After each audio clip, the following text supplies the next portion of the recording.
नमस्कार, जेबीटी अध्यात्म में आपका स्वागत है। आपके साथ मैं हूं अंकिता। हर साल कार्तिक अमावस्या को पूरे देश भर में दीपावली का त्योहार बड़ी ही धूमधाम के साथ मनाया जाता है। इस बार दिवाली 12 नवंबर को मनाई जाएगी। दिवाली के दिन देवी लक्ष्मी, सरस्वती और गणेश जी की पूजा की जाती है। ऐसी मान्यता है कि जो लोग इस दिन लक्ष्मी पूजा करते हैं उन्हें पूरे साल समृद्धि का आशीर्वाद प्राप्त होता है। कहा जाता है कि दिवाली रौनक, पकवान, मुस्कुराहट, खुशियाँ, साफ सफाई, रंगोली और दियों का त्योहार है। लेकिन क्या आपने कभी ये सोचा है कि हम ये खूबसूरत त्योहार क्यों मनाते हैं? कभी सोचा है कि इस पावन पर्व की शुरुआत कब से हुई है? तो चलिए आपको बताते हैं उन पौराणिक कहानियों के बारे में जो दीपावली से जुड़ी हुई हैं।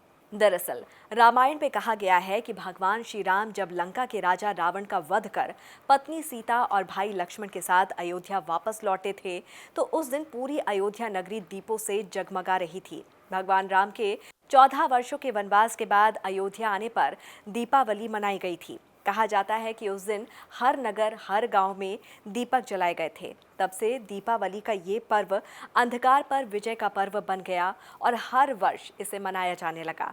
इसके अलावा दीपावली से जुड़ी एक पौराणिक कथा है पांडवों को लेकर भी।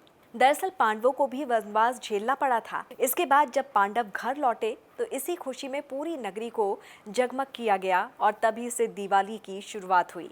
साथ ही भगवान श्री कृष्ण ने अपनी पत्नी सत्यभामा की मदद से असुर राजा नरकासुर का वध किया था। नरकासुर को स्त्री के हाथों वध होने का श्राप मिला था। उस दिन कार्तिक मास के कृष्ण पक्ष की चतुर्थी थी। नरकासुर के आतंक और अत्याचार से मुक्ति मिलने की खुशी में लोगों ने दीपोत्सव मनाया था। इसके अगले दिन दिवाली मनाई गई। आपको बता दें कि दीपावली से जुड़ी एक कथा और भी है कि समुद्र मंथन के दौरान माता लक्ष्मी जी ने सृष्टि में अवतार लिया था। ये भी मुख्य कारणों में से एक है। माता लक्ष्मी को धन और समृद्धि की देवी माना जाता है, इसीलिए हर घर में दीप जलने के साथ साथ हम माता लक्ष्मी जी की भी पूजा करते हैं। ये भी दीपावली मनाने का एक मुख्य कारण है। इसके अलावा एक और कथा भी प्रचलित है। इसके मुताबिक माता पार्वती ने राक्षस का वध करने के लिए जब महाकाली का रूप धारण किया था, उसके बाद उनका क्रोध शांत नहीं हो रहा था। तब महाकाली का क्रोध शांत करने के लिए भगवान शिव स्वयं उनके चरणों में लेट गए थे। तब भगवान शिव के स्पर्श से उनका क्रोध शांत हुआ था। इसी की याद में उनके शांत स्वरूप लक्ष्मी की पूजा की जाती है।